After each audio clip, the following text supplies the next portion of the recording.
At ngayong umaga naman, pag-uusapan naman natin ang ganda ng probinsya ng Marinduque. Carla, ikaw nang galing ka na doon. Ako hindi pa ako nakakapunta. At ako very interested ako malaman kung ano nga yung pwede natin makita at ma-experience dito sa Marinduque. Kaya ngayong umaga, mapalad tayo dahil makakasama natin si Engineer R.D. Larga, ang President ng Marinduque Island Tourism Council, at si Dr. Robbie Montellano mula sa ang Board of Director ng Marinduque Island Tourism Council. Good morning po, Doc and Engineer. Magandang umaga, boss. Yes. Siguro po, para sa mga katulad ko na hindi pa po nakakarating sa Marinduque, at syempre meron po tayong mga viewers na kumbaga wala pong idea about the province of Marinduque. Baka pwede natin bigyan sila ng kumbaga saan ba ang geographic location ng Marinduque sa ating mapa ng Pilipinas? Ang Buwak, Marinduque is a heart-shaped island na nasa sentro ng Pilipinas. It's an island surrounded by Romblon, Mindoro, Batangas, Masbate. at Quezon at Masbate. So isla siya na heart-shaped, hugis puso. Wow. Yun ang kagandahan. It's in southern Tagalog. Mimaropa. Mimaropa. So sa rehiyon ng Mimaropa siya Yeah, natatagpuan. Region 4BB4, now called Mimaropa. Alright. Siyempre marami din nagtatanong, ano ba ang magagawa o makikita namin sa Marinduque? At sa tingin niyo, bakit po ba dapat puntahan to ng mga turista? Napakaraming mga gandang lugar na pwedeng bisitahin sa probinsya namin na Marinduque. Meron kaming mga lumang mga simbahan dito, old churches, almost all, we have 6 towns, and almost all these 6 towns have their own very, very old churches constructed way back in the 1600s pa. So, isa yun, napakaganda, especially Buwak Cathedral and Santa Cruz Cathedral. Napakaganda nitong mga simbahang ito na dapat makita. Napakaganda rin ng namin ng mga island, different islands. Pwede kayong sa mga gustong pumuntang sa Marinduque, pwede kayong mag-hire ng boat and you can do island hopping. Itong mga islands namin dito, may mga beaches na parang Boracay, White Sands and everything. May mga sandbars. So, napakagandang pumunta dito sa amin sa Marinduque. Tapos, kagaya ng nabanggit ni Doc Robbie, sabi nga niya, ang Marinduque is a heart-shaped island located at the center of the Philippines. Actually, yung tinatawag na Luzon Datong ay located andito sa Marinduque. Ang significance nitong Luzon Datong is it is the reference point ng lahat ng mga mapa at saka surveys na ginagawa dito sa Philippines.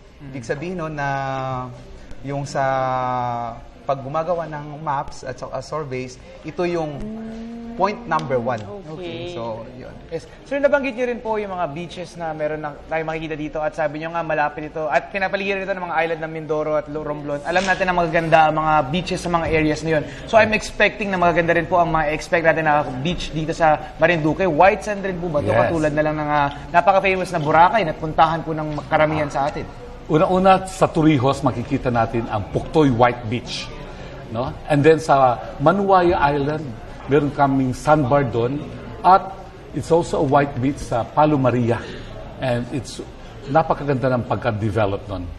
At paligid sa buong Marinduque ay may mga beach resorts na talagang na-develop na ng mga stakeholders. Kaya I congratulate those stakeholders na talagang nagbigay ng magandang resort sa atin. Okay. Yan actually gusto ko naman tanongin kasi syempre meron tayong mga tao interested pumunta dyan. Ikaw, Carla, nakapunta ka na dyan. With regards sa mga accommodation, kumbaga sa mga resorts, gaano po ba karami? And kumbaga affordability syempre ng pagtitira dyan sa mga areas na yan. Sa lahat po ng towns sa Marinduque, even dun sa mga different islands, meron sa Marinduque na mga very affordable resorts.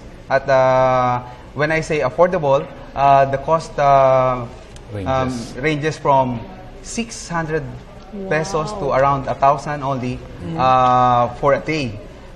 For a day stay. At dun sa mga higher end, the cost will only be around 1,000 to 2,000. So, kumbaga, 2,000 pesos na yung pinakamahal na nakikita natin Tapos maganda pambayad. na. Oh, yun. Maganda Ikaw, na yung saan kayo view. nagstay nun, Carla? Sa resort ni Doc Rob. Si Doc pala, may Yes, resort. may Sa resort. Roberto's Kaya Hideaway, sa pag pumunta Kawit. tayo doon, meron na tayong May stay. nitirahan na tayo. Oo. Yes. Pero ito naman, syempre, alam mo naman, Sandro, tayo mga Pilipino, hindi lang yan tourist attractions, hindi lang din yan puro beaches ang pinupuntahan. Matakaw tayong mga Pilipino eh. Lagi nating tinitignan at tinatanong, ano nga ba yung mga delicacies at mga dishes na sa Marinduque lang matitikman? Yes, it's good you asked that. Sa Marinduque, hindi pa ito ganong popular, pero sa lahat ng mga nag-visit sa Marinduque, dapat matikman ninyo yung tinatawag na buwak special bibingka. Napakasarap nito. Pag natikman mo to, siguradong magdadala ka pa uwi para pasalubong. Popular din sa Marinduque yung Uraro cookies. It's made from sa English arrowroot cookies ang tawag dito. Isa sa mga popular dishes din sa amin dito yung tinatawag na adobong manok. Adobo sa gata. Adobo sa Kakaiba gata. nga yun. Tapos nilalagyan to ng tinatawag na luyang dilaw, At which is kare-kare. turmeric. So, At yun saka, yung... yung kare-kare. yung kare-kare. Baka may kare-kare. And I'm sure since kumbaga surrounded kayo ng dagat, marami rin kayong masasarap na seafood dishes Correct. in the area. Oo. Yes. Ito, gusto ko rin matanong, kumbaga, pag kunwari pupunta ako sa Marinduque, ano yung mga pwede kong makita aside from the beaches at sa food? Kumbaga, kung ako po ay maghihingi sa inyo on the spot ngayon, itinerary ko po, 3 days, ano po yung mga makikita ko, mapupuntahan ko? Una-una, napakaganda ang ecotourism natin. Ang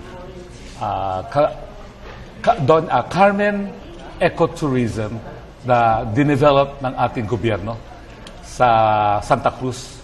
Pwede ka mag-kayak, yung mga mangrove, fishing, at napakaganda nun. Yung Carmen Eco Park.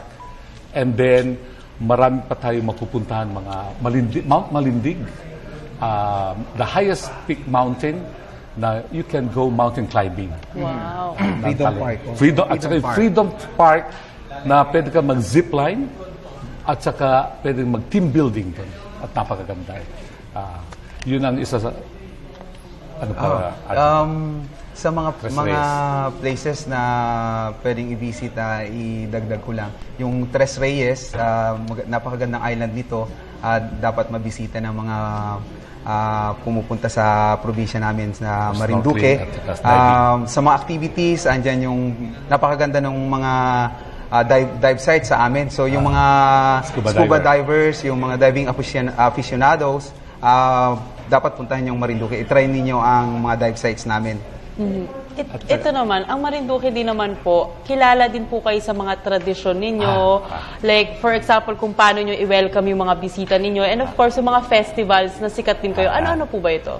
Number one, the most famous is yung Moriones Festival. Yes. During Holy Week. It's a 1 week, it's a Lenten season. No? Talagang sinusugod yan ng mga tao.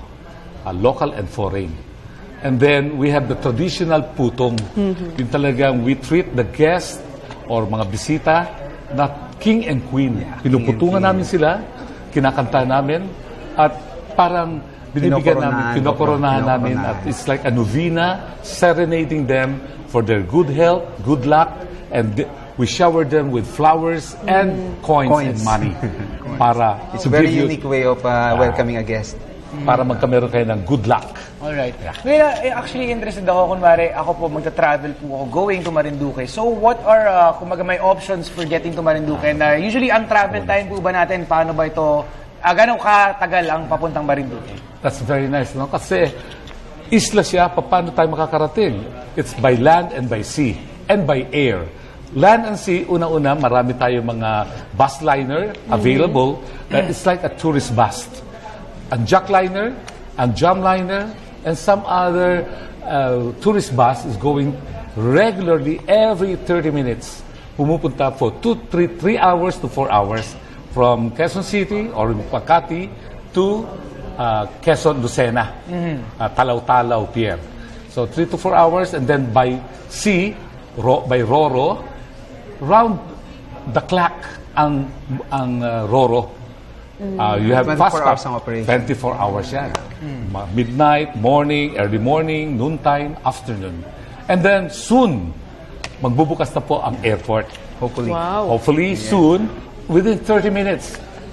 Magbubukas ka pala ng dyaryo, hindi ka pa tapos sa first page mo, nandun ka na. Kasi 30 minutes lang. So we are still, our good government, provincial government is negotiating with Cebu Pacific and Philippine Airlines. At yan ay pag nabuksan na, mas magaganda. Pero regarding yung pag-ride po natin ng bus and yung mga Roro po, kumbaga yung total travel time natin getting from, let's say, Manila to Marinduque would be how long po? It depends on the waiting time.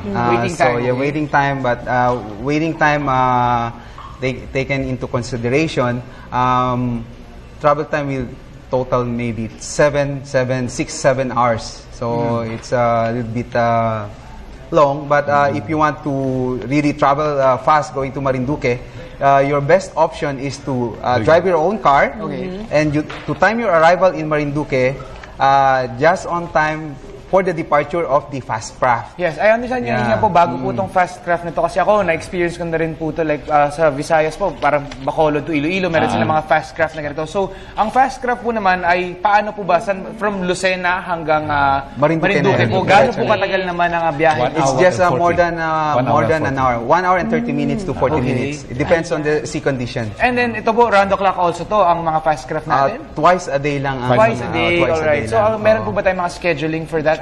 May dadating na yung to-go na fast craft kaming negotiate na naman. Okay. So, sa morning meron and one in the afternoon.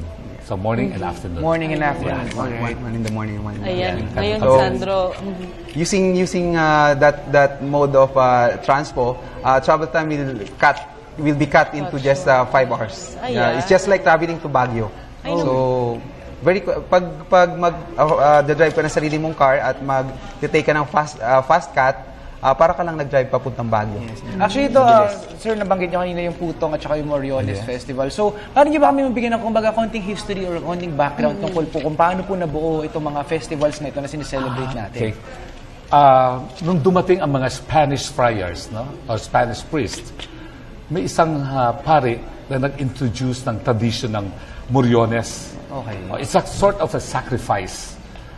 At during Lenten season, ito ay nakamaskara at naka-Roman centurion. At yun pa ay pagdating ng mga 15th century pa yon. At nag-originate ito sa Mugpog and then kumalat na sa sa little towns ng Buwak and then Gasan. At yan po ay isang sakripisyo na naniniwala ang mga nagmumuryon na pag sila ay nagmuryon, ay magkakameron sila, yung panata nila, ay magkakameron ng kaganapan. So, yun po. At yung putong din, ay isa din tradisyon na matagal na talagang ugali na paano namin pinapakita ang kabutihan ng isang Marinduqueño. Okay. Yung hospitality, paano namin kayo tatanggapin na napaka-special ninyo. Na kinakantahan namin kayo, sinasabugan namin kayo ng bulaklak, kinukoronahan namin kayo. So yun po ang kagandahan ng isang Marinduqueño. ayun. Ayan, Sandro, ngayon alam na natin yung festival, tradisyon, yung mga tourist spots, at kahit nga kung saan tayo titira. Ready at paano na nga pumunta, tayo, diba? eh. Ready Alright. na tayo. Oras na lang Very kailangan natin affordable. para pumunta doon. Oras na lang, tama. Kaya siguro, Doc and Engineer, ano po bang ginagawa pa ng Tourism Board ng Marinduque para mas makilala pa ang Marinduque at puntahan ng mga turista? And at the same time, siguro invite our viewers na isama naman sa kanilang next tourist destination ang Marinduque. Okay. Yes, right now we're doing similar activities like this. We're trying very hard to promote tourism in Marinduque. We're doing marketing through social media, internet para even sa yung mga foreigners makita nila yung Marinduque and hopefully makabisit sila sa Marinduque. And yun, sabi nga namin, please do make Marinduque your next vacation destination. That's nice. At nagpapasalamat ka sa PTV4 na nabigyan kami ng ganitong pagkakataon na na-expose namin ang kagandahan ng Marinduque, ang mga tao doon, mabubuting asal nila.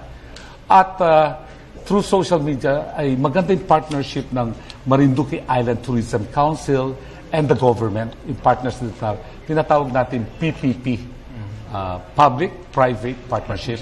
At napakaganda ng aming ugnayan ng mula sa provincial government, ang Provincial Tourism Council nila, ang aming Congressman, Gina Reyes, at si Governor Nanay Carmesita Reyes. Magandang ugnayan. Kaya dito, sana mapaganda pa namin ang Marinduque. Yes, ayan mga boss, nakita natin napakarami nating lalaman tungkol sa probinsya ng Marinduque at talagang nire-reaffirm nga talaga na fantastic Philippines nga talaga ang ating bayan.